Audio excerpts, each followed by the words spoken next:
Bueno, buenas tardes. Gracias por estar aquí. Gracias por la presentación un poquito accidentada, pero presentación al fin y al cabo.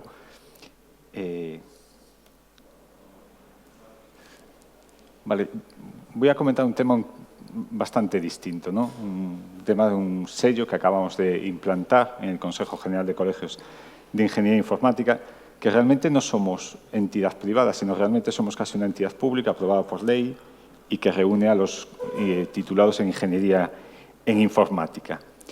Y a mí me gusta mucho empezar con una frase que escuché una vez y que creo que refleja un poco la situación que estamos viviendo, y es que no estamos en una época de cambio, sino un cambio de época, en un verdadero cambio de era, de la mano de la tecnología, de la mano de la informática, del mismo modo que la rueda en su momento revolucionó la humanidad o la imprenta.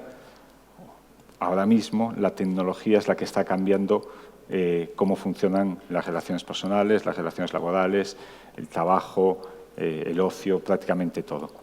Y eso lo vemos, por ejemplo, reflejado en estas imágenes, que es el mismo sitio y refleja una misma situación, que es la proclamación de un papa en la parte superior, en el año 2005, la proclamación del Papa de Ratzinger, la parte inferior del actual Papa Francisco. Tan solo pasan 8 años entre ambas imágenes y vemos que la principal diferencia es cómo ha penetrado la tecnología en nuestras vidas. O esta otra, ¿no?, llamativa también, la que en su momento era la candidata a la presidencia de los Estados Unidos, Hillary Clinton, como todo el mundo parece darle la espalda y realmente lo que están haciendo es hacerse un selfie con ella, ¿no? Entonces, esto muestra un poco la situación tecnológica actual que vivimos en nuestros días. Y una situación que trasciende, ¿no?, al mundo laboral, como decía, sino que está en nuestro día a día. Por ejemplo, tenemos la inteligencia artificial, por ejemplo, una de las grandes revoluciones que están apareciendo en nuestro siglo, al alcance de nuestra mano, en dispositivos como pueden ser las televisiones inteligentes, como pueden ser los altavoces que casi todos tenemos en nuestras casas, como pueden ser los propios teléfonos móviles. Y esto muestra un poco cómo este avance a veces no lo percibimos. Si pensamos, por ejemplo, en los smartphones y pensamos el primer gran impacto comercial de los smartphones, la aparición del iPhone 3 es del año 2007, apenas han pasado 14 años y como sociedad nos estamos adaptando relativamente bien, ¿no?, a este avance. Pero no solo en tecnología del usuario, sino más allá, ¿no?, cómo está cambiando la sociedad. Por ejemplo, este es un artículo de prensa de algo que parece casi ciencia ficción, algo que parece pues, la película de Minority Report, en el que pues, en Estados Unidos se están utilizando ya sistemas de predicción alimentados con datos de redes sociales, climatológicos, de transporte y de incidencia de delincuencia para intentar predecir el crimen antes de que ocurra. Con bastante éxito, pero con también bastante preocupación, porque yo creo que todos estaríamos de acuerdo en que si podemos predecir la posibilidad de que haya un atentado terrorista, estaríamos todos de acuerdo en utilizar esta tecnología, pero si lo que vamos a predecir es, por ejemplo, un ataque, un brote de ansiedad, un brote psicótico que ya afecta a la intimidad personal de una persona y que además estos datos no son 100% fiables o 100% acertados, pues aquí ya podemos entrar en un debate más ético, ¿no?, más preocupante tal vez. O como también todo este cambio está revolucionando, por ejemplo, el mundo de la economía, ¿no? Hay casos, por ejemplo, como en el año 2005, pues un sistema de algoritmos hizo perder 900 puntos al Dow Jones, ¿no? Y esto nos afecta prácticamente a todos. También algunos de los casos, como lo que ocurrió en Amazon, tanto de despidos mediante algoritmos como de contrataciones mediante estos algoritmos, con sesgos, en este caso, por ejemplo, de género, o con sesgos como puede ocurrir, por ejemplo, en el uso de tecnología en justicia y demás, que preocupan bastante, ¿no? Y, por lo tanto, pues este debate público sobre el uso de la tecnología pues cada vez es más común en medios de comunicación, en distintos foros, no solo foros especializados, sino prácticamente cualquier ámbito. También lo hemos sufrido, por ejemplo, en el mundo de las redes sociales, con lo que pasó con las anteriores elecciones en Estados Unidos, ¿no?, con la victoria de Donald Trump, en gran parte justificada también por el escándalo de Cambridge Analytica y cómo se gestionaron y se vendieron datos de carácter personal de estas redes sociales. Hay infinidad de ejemplos en los que pues, puede haber mayor o menos preocupación, los podemos más o menos cercanos, ¿no?, como es el caso, bueno, Microsoft o el propio Cambridge Analytica, pero hay datos que incluso están mucho más cerca. La semana pasada, de la mano de UNICEF y de la Universidad de Santiago, el Consejo presentó un estudio sobre el impacto de la tecnología en los adolescentes españoles. Un estudio realizado entre más de 50.000 niños y niñas entre 11 y 18 años, que arrojaba datos preocupantes, ¿no? de adicciones, de problemas, de la aparición pues, de herramientas como grooming, como sexting, etcétera, y que preocupan a todos, a toda la sociedad en general, ¿no? Y aquí tal vez es donde vemos cómo colectivos vulnerables son especialmente sensibles ante ciertos usos de la tecnología. Algunas de las conclusiones de este estudio, que me parecen, insisto, muy interesantes, el estudio más grande en número de encuestados que se ha hecho en Europa entre adolescentes. Algunas de las conclusiones yo creo que es bastante común, o todos las podríamos incluso anticipar, pero en este caso las damos con cifras, ¿no? Y, como decía, algunas de estas son la necesidad de formación, la necesidad de capacitación y formación a todos los niveles, tanto a nivel familiar como a nivel de los centros educativos, ¿no? De hecho, este estudio se ha presentado a nivel nacional, se va a presentar en 16 de las 17 comunidades autónomas y en todos los centros educativos que han participado en este estudio, que son casi 300 centros educativos. Pero más allá de esto que podíamos anticipar, otra de las cosas que también hemos detectado es la necesidad de que la propia industria tecnológica se implique en el diseño de contenidos, de aplicaciones, de servicios adaptados a, pues en este caso, a este público juvenil, pero también a otro público como puede ser el público adulto, como puede ser la gente mayor, etcétera, ¿no? Por lo tanto, esta preocupación está en el debate público, ¿no? ¿En qué ámbitos puede ser la ética importante? Pues prácticamente en todos, sobre todo por este progreso tecnológico que decíamos y en el impacto que está teniendo la tecnología en todos los sectores de nuestra vida, acelerado por el COVID, pero que ya una transformación digital que estaba antes entre nosotros. Por ejemplo, la sanidad, el uso de los aviones no tripulados, la economía digital, con todo el cambio que tiene que ver, por ejemplo, con las criptomonedas, Internet de las cosas, la búsqueda de empleo, vimos antes algún ejemplo, la justicia, la privacidad o las smart cities, ¿no? Que también es otro de los ámbitos en los que más está cambiando también las ciudades, cómo se conceptualizan, cómo evolucionan estas ciudades, ¿no?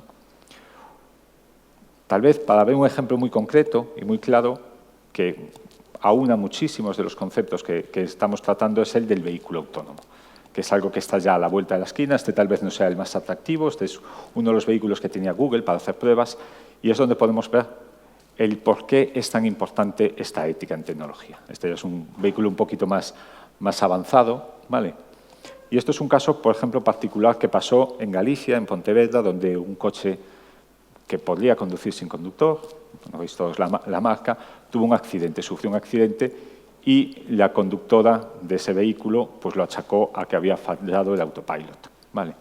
Después se dictaminó, se detectó que realmente el autopilot no estaba activo y que era la propia conductora la que lo estaba manejando y que había sido ella la culpable de este accidente. Entonces, aquí se plantean una serie de debates éticos, de dilemas que se pueden resumir con el experimento del dilema del tranvía, ¿no? Que básicamente resume, es un experimento psicológico, que básicamente resume que hay un tranvía por una vía a toda velocidad, es imposible de parar este tranvía, y en esa vía hay 5 personas atadas, con lo cual el tranvía las va a atropellar y estas 5 personas van a morir. Pero hay una aguja que puede cambiar el sentido del tranvía, lo puede desviar a otra vía, en la que hay una sola persona. A priori, todos podríamos pensar que lo lógico es cambiar, pues accionar esa aguja y cambiar el sentido del tranvía salvando 4 vidas. Pero cuando se le pregunta a la gente si lo haría, realmente aquí cambia la cosa. Porque una opción es la inacción y que mueran 5 personas, pero sin que hayamos interaccionado, y otra cosa es que sí que interactuemos y cambiemos esto. Y realmente, aunque esto es un ejemplo un tanto exagerado, es algo que vamos a tener que hacer con los vehículos autónomos, ¿no? ¿Cómo los vamos a programar? Hay un ejemplo que además les invito a todos a que lo experimenten, está en la página web del MIT, que se llama el Modal Matching, ¿no? En el que se introduce una serie de casos en los que se pregunta a la persona que interactúa con esta página web qué debería hacer el coche, un coche autónomo, un coche que hay que programar, ¿vale? Que por lo tanto estas decisiones tienen que estar anticipadas ante una serie de situaciones, ¿no? Como pudiera ser esta. El coche se puede estrellar contra un muro, con lo cual el conductor puede fallecer o puede cambiar el sentido de la marcha y atropellar a un peatón. ¿Qué haría el coche? ¿Qué haríamos nosotros? Bueno, al final te da también unos resultados bastante llamativos, ¿no? Que, bueno, esto es un ejemplo que lo que viene a demostrar es que se tiene más sensibilidad por la gente joven que por la gente mayor y más sensibilidad generalmente por salvar más vidas que menos vidas. Pero claro, aquí el debate también es, si todos intentamos que estos coches salven más vidas, a costa incluso del propio conductor, ¿compraríamos este coche? Con lo cual, esto no es tan sencillo de anticipar, ¿no? O también entra el debate de cómo sería, por ejemplo, de quién es responsabilidad en caso de que haya un accidente. ¿Es del conductor, que a lo mejor no había accionado, no lo estaba conduciendo, iba en modo totalmente autónomo, o que simplemente no actualizó el software de este coche, con lo cual tiene parte de culpa? ¿Es culpa del fabricante? ¿Es culpa del otro vehículo? Pues todo esto habrá que también determinarlo, ¿no? Con lo cual, bueno, el mundo está cambiando. Lo que no me cabe duda es que el vehículo autónomo va a ser muchísimo más seguro que la conducción humana, ¿vale? Estos son datos de la EGT y yo como ingeniero informática siempre un poco intentamos también defender, ¿no?, el avance tecnológico. Un 33% de los accidentes del 2017 en nuestro país son por distracciones, un 20% por exceso de velocidad y un 26% por exceso de alcohol. Es decir, que prácticamente el 90% de los accidentes son por causa humana. Ningún coche autónomo se va a distraer, va a beber alcohol ni va a cometer excesos de velocidad, ¿vale? Con lo cual, yo creo que estamos ante una revolución, ¿no? Y por ver un poco también este contexto, ¿no? Ya en el año 60, Asimov anticipó las 3 leyes de la robótica, que luego la complementó con una ley más, que básicamente venía a decir que ningún robot hará daño a un ser humano, ¿no? Porque también hay mucho miedo a este avance de la tecnología, de la inteligencia artificial y cómo, pues, los algoritmos pueden llegar, en cierto modo, a dominar el mundo. Y esto, pues como decía, se plantea también ahora mismo a las empresas tecnológicas. ¿Por qué? Pues porque este debate también, aquí hay 2 facetas. Uno, la legalidad, que obviamente todos somos conscientes de que las empresas la tienen que cumplir, y otra, estos valores éticos. Muchas veces se pueden construir sistemas, aplicaciones, productos que cumplen la legalidad, pero que a lo mejor éticamente no entenderíamos que cumplía con estos valores, con estos principios morales. Además, hay otra dificultad, y es que la ética también tiene mucho que ver con la educación y con las tradiciones. No es lo mismo lo que entendemos aquí con ciertos valores o principios que lo que se entiende en otras partes del mundo. No digamos, por ejemplo, lo que está pasando en China o en Estados Unidos con la privacidad, con los datos. En Europa, en materia de privacidad se ha avanzado mucho. El Reglamento Europeo de Protección de Datos, que entró en aplicabilidad en el año 18, supuso un antes y un después, e introducía un concepto que es clave para mí, a mi modo de ver, que es la privacidad desde el diseño. Es decir, que cualquier servicio, cualquier aplicación tiene que contemplar la privacidad de los datos de carácter personal que va a gestionar desde el minuto cero, desde antes de que se empiece a construir. No como pasaba antes, que una vez construíamos el sistema, luego nos preguntamos, ¿y ahora cómo vamos a gestionar los datos de carácter personal? Yo creo que la ética debería de seguir este campo, esta vía, ética desde el diseño. También nos debatimos, desde la profesión, la necesidad de formar en las universidades, que creemos que sí, que es más que necesario, en conceptos ética a los estudiantes. Y si sería apropiado o no, por ejemplo, un juramento hipocrático, como tienen, por ejemplo, los médicos, o de confidencialidad, ¿no?, como tienen, por ejemplo, los abogados. ¿Cuál es la diferencia con nuestra profesión? Que generalmente los sistemas o los grandes sistemas se construyen de forma modular, con grupos de trabajo individuales, o sea, separados, perdón. De forma que a veces son casi cajas negras y no sabemos qué están construyendo los otros. Y pongo un ejemplo.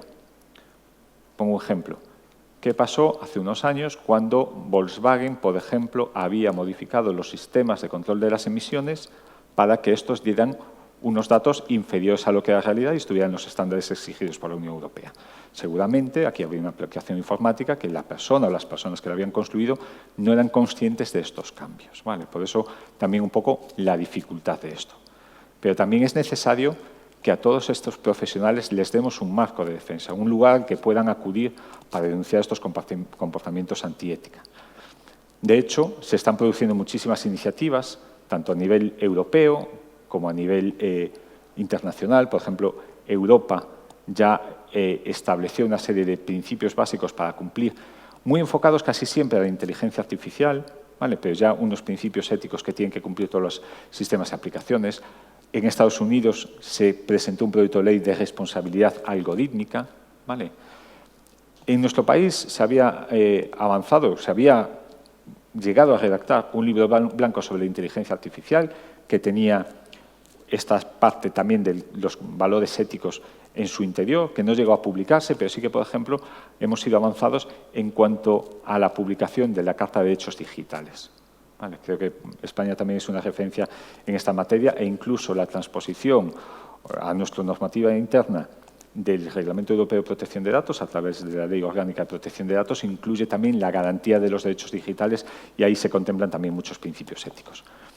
Pero vemos que muchas empresas pues, han dado pasos hacia adelante, ¿no? En temas de ética, de seguridad, de transparencia, etc. Algún ejemplo son Facebook, Google, por ejemplo, que prohibía el uso de inteligencia artificial en armamento. Pero también hemos visto que esto es un poco casi, por una parte, como decía Groucho Marx, ¿no? Estos son mis principios, si no les gusta tengo otros, ¿no? Hemos visto que algunas de estas grandes empresas los han cambiado para poder concurrir, por ejemplo, a grandes contratos de defensa de Estados Unidos, contratos millonarios, en los cuales si se exigían esos principios éticos, pues no podrían concurrir. Y esto ha generado mucho debate interno, incluso dimisiones de gente además bastante en puestos de relevancia en el staff de algunas de estas empresas, pero lo que veíamos también desde el Consejo de Colegios es que esto sean iniciativas totalmente aisladas. Cada empresa tenía las suyas, mejor o peor, pero sobre todo en las grandes empresas las que habían dado un paso al frente en esta materia. Entonces, de la mano de un proyecto europeo en el que hemos participado, el de ICT Professional Framework, la creación de un marco para los profesionales de las tecnologías de la información que tenía 4 pilares, ¿vale? Competencias, conocimiento, educación y ética, es decir, la Comisión Europea ya valoraba la ética. Bueno, pues esto es uno de los diagramas que veíamos, que estábamos muy avanzados en competencias, en conocimiento, en formación, pero que la parte ética era coja. Del mismo modo, hemos participado en otro grupo de trabajo para las competencias tecnológicas de los profesionales, en el CNTC 428, en el que también estos valores éticos pues, tenían peso. ¿Qué hemos visto? Que era necesario trasladarlo, no interiorizarlo. Entonces, hemos aprobado en el año 19 un código ético y deontológico para todos los profesionales, con independencia de que estén o no colegiados. Todos los ingenieros en informática de España tienen que cumplir con este código ético y deontológico. Pero veíamos que aún así no era suficiente. El hecho de que lo cumplían los profesionales, vimos antes que no cubría todos los aspectos. Además, lo hemos enfocado en 4 principios generales. 1, el interés público y de la sociedad. Estamos viendo cómo impacta la tecnología a todos los niveles sociales. 2, en el empleador y el cliente. Es decir, que demos garantías tanto al cliente como al empleador de que todos estos desarrollos van a seguir estos principios éticos. La propia profesión, que creo que también aquí da un paso adelante y tiene que salir reforzada y mejor valorada por esta vocación de servicio público, y el propio profesional. El propio profesional que va a tener un lugar al que acudir también para denunciar comportamientos antiéticos y lo va a poder hacer de forma anónima, sin que trascienda a su empresa, de forma que sea el Consejo el que investigue que no se han seguido estos comportamientos. ¿Vale? Hemos creado también una comisión de ética y deontología a la que se pueda acudir en todo momento, profesionales, sociedad, empresas, administraciones, para consultar, para denunciar, para preguntar, para solicitar formación en estas materias, porque creemos que es importante también divulgarla. Bueno, aquí también, insisto, noticias. Entonces veíamos que hay una parte de ética de las compañías, no siempre valorada por los empleados, no siempre conocidos por los empleados, y este año hemos dado un paso más, que es la creación de un sello de empresa ética.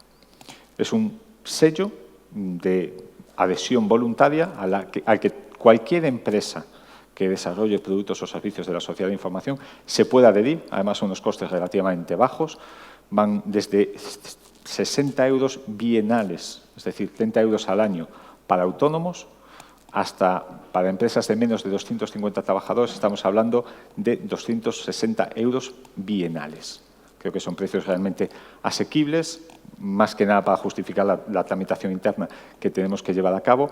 ¿Y qué conseguimos con este sello? Darles a las empresas visibilidad de que cumplen con todos estos valores y con estos principios, de forma que puedan exhibir el sello en sus trabajos, en sus propuestas, etcétera, de forma que se cree también un catálogo de empresas que se han adherido a este sello, de forma que se transmite mayor calidad, mayor confianza a todo el público y de forma que también poco a poco vayamos haciendo visible este servicio. Además, es un sello que, como decía antes, muchas empresas han tenido iniciativas en materia interna de seguir con valores éticos, pero aquí damos un marco común a todas. Es decir, todas vamos a jugar con las mismas reglas. Y creo que eso es importante porque muchas pequeñas, muchas medianas empresas, que además es la mayor parte del tejido productivo de nuestro país, no tenían capacidad ni conocimientos para establecer estos principios. Les vamos a dar este marco que va a ser igual para todas, con independencia de su tamaño, del personal que tengan, etcétera. Y creo que es importante para transmitir esta confianza que es tan necesaria, para que se sepa dónde acudir, para valorar proyectos, para denunciar, etcétera. ¿Qué queremos continuar haciendo en los próximos años? Lo que queremos continuar es que las propias administraciones valoren este sello. Que incluso este sello se pudiera valorar en los concursos públicos como criterio exigible, como criterio valorable, de forma que poco a poco todos estemos en esta misma dimensión de poner en valor la creación de productos y servicios con garantías, con seguridad, con transparencia y, sobre todo, con un humanismo que cada vez tiene que ser más digital, más centrado en las personas y más centrado en mejorar la calidad de vida y el bienestar de todos. Bueno, seguimos con un montón de noticias, fallos de algoritmos que trascienden, debate, como si debemos de pedir, por favor, o no a los asistentes de voz. Yo creo que un poco es que esto es necesario, porque parece increíble que haya un debate, y esto es una noticia de un periódico nacional, un periódico de tirada nacional, en el que se preguntan si hay que pedir, por favor, a un altavoz cualquier recomendación. Nunca le hemos pedido, por favor, a un ordenador que nos haga algo. Es que yo creo que un poco es necesario todo esto. Hay mucho miedo también sobre el futuro de los empleos, que van a desaparecer muchos empleos. Es cierto que algunos van a desaparecer, pero van a aparecer muchos más vinculados a la tecnología. Esto es algún ejemplo. Por ejemplo, el empleo de ascensorista. El empleo de ascensorista existía no porque fuera difícil manejar un ascensor, que yo creo que es la máquina más sencilla. Entramos en un cubículo, marcamos el piso al que queremos ir y el ascensor nos sube. ¿Por qué existía el ascensorista? Porque la gente tenía miedo. Entonces, como había un profesional dentro del ascensor, la gente tenía confianza y se empezaron a usar los ascensores. Cuando esto se dinamizó y cuando todo el mundo lo empezó a usar con naturalidad, esta profesión desapareció. Esto es inevitable. Pero la tecnología pues siempre genera miedos, ¿no? Y vuelvo a poner el ejemplo del vehículo, que a mí me parece fantástico. Cuando empezó a haber vehículos de combustión, vinieron a sustituir otro mundo, vinieron a sustituir el mundo de las diligencias, de los caballos, etcétera. Con lo cual, efectivamente, desaparecieron unos empleos, pero aparecieron muchos otros. Cuando apareció este vehículo, este nuevo medio de transporte, había tanto miedo que hubo países como Estados Unidos que legislaron que el automóvil tenía la misma consideración que un animal salvaje. Otros países, como Inglaterra, que obligaba a que una persona fuera con una bandera roja delante del automóvil para alertar a la gente. Pero también hay lecciones aprendidas. Vemos que eso no tenía sentido, vemos que es una tecnología que usamos de forma común y yo creo que hay aquí dos lecciones aprendidas. La primera es que no tenemos que tener un conocimiento total de la tecnología para usarla. Yo soy el primero que me incluyo, pero seguro que muchos de ustedes no saben cómo funciona un motor de combustión, no saben para qué sirve pues, el cilindro, no saben cómo funciona el embrague, pero seguro que todos ustedes saben conducir un vehículo. No es necesario ser ingeniero mecánico para poder conducir un vehículo. Del mismo modo, no vamos a necesitar que todos sean ingenieros en informática para utilizar la tecnología, la inteligencia artificial, etcétera. Y del mismo modo, hay otro concepto que creo que es importante.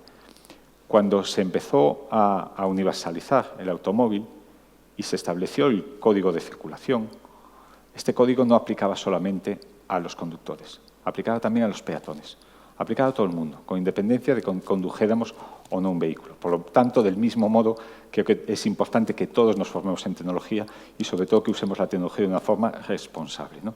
Creo que un poco lo que venimos a resumir con este código ético y deontológico es que desde el Consejo estamos impulsando la tecnología por las personas, para las personas, una tecnología confiable, transparente, una tecnología con valores, con principios y que está abierto a toda la sociedad. No hacemos ningún tipo de exclusión, obligado, eso sí, a todos los profesionales, pero de adhesión voluntaria para todo aquel que quiera adherirse. Empresas, autónomos, administraciones públicas. Creo que es la vía de colaborar para poder avanzar como sociedad. Ya vimos una sociedad tecnológicamente avanzada, cada vez con más presencia de la tecnología, cada vez los cambios van a ser más veloces. Estamos viendo los principios de la computación cuántica, estamos viendo el cambio a través de las criptomonedas, estamos viendo cómo esta inteligencia artificial está revolucionando nuestra sociedad.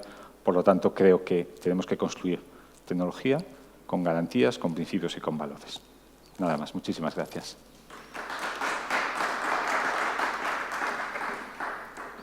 No sé si hay alguna pregunta.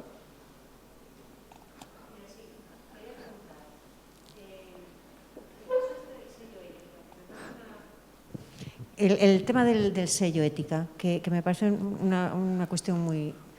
No sé, me gustó la idea. Desde el punto de vista que comentabas que eran 2 años, digamos, el control que hace el Consejo para otorgar ese sello ética supone que se revisa 1 año, se cumplen unas determinadas condiciones, supongo que estilo certificado ISO, perdona la ignorancia, sí. No sé, y digamos en el siguiente año se hace una especie de revisión de que se siguen manteniendo esas condiciones. Sí, gracias. A ver, vamos a hacer revisiones puntualmente cada año, pero la renovación es cada 2, esas serán más exhaustivas, pero sobre todo lo que queremos es, facilitar que todas las empresas se puedan adherir sin excesivo esfuerzo por su parte, porque estamos hablando de toda tipología de empresas, sobre todo muy enfocadas a pequeñas y medianas empresas. Y 2, creemos que lo que va a otorgar este sello es, va a obligar a la formación y a la capacitación interna de su personal. Tampoco de una forma exhaustiva, pero sí que al menos sean conocedores los empleados de la empresa de que se han adherido. Por lo menos ahí ya vamos a visibilizar que esta empresa va a seguir unas normas y que hay un organismo, en este caso el Consejo de Colegios, a través de esta Comisión Ética y Deontológica, a la que pueden acudir empresas, trabajadores, clientes, etcétera, para denunciar cualquier comportamiento antiético. Entonces, creo que visibilizar que las empresas tienen este sello es importante, pero el riesgo de perderlo por no cumplir también puede ser muy trascendente.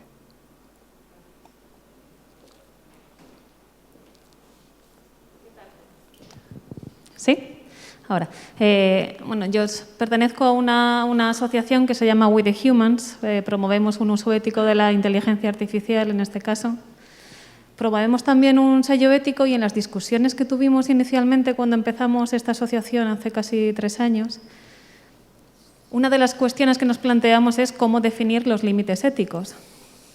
Nosotros estamos adheridos o seguimos los principios de la Unión Europea por una inteligencia artificial confiable, como está traducido, pero al final es muy difícil determinar un marco, sobre todo para hablar de un marco ético.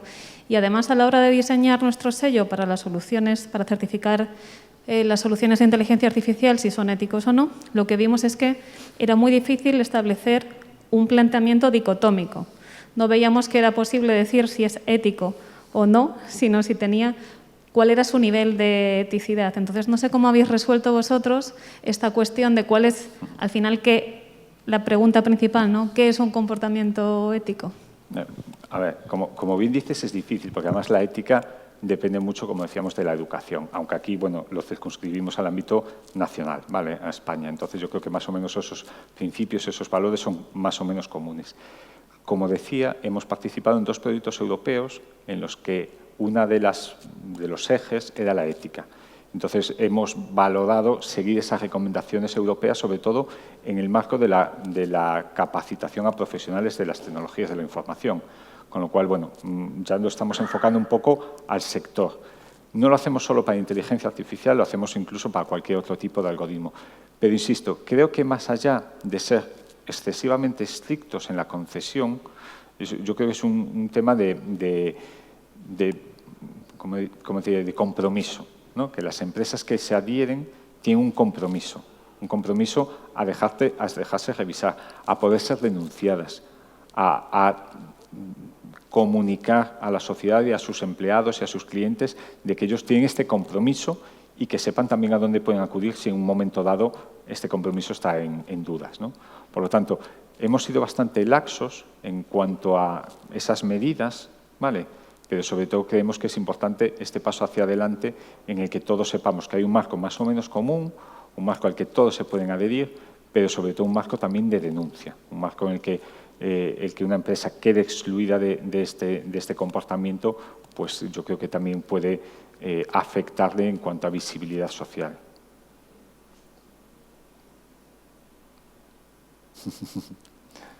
Bueno, si no estás convencida, si quieres lo debatimos y lo hablamos y a tu disposición.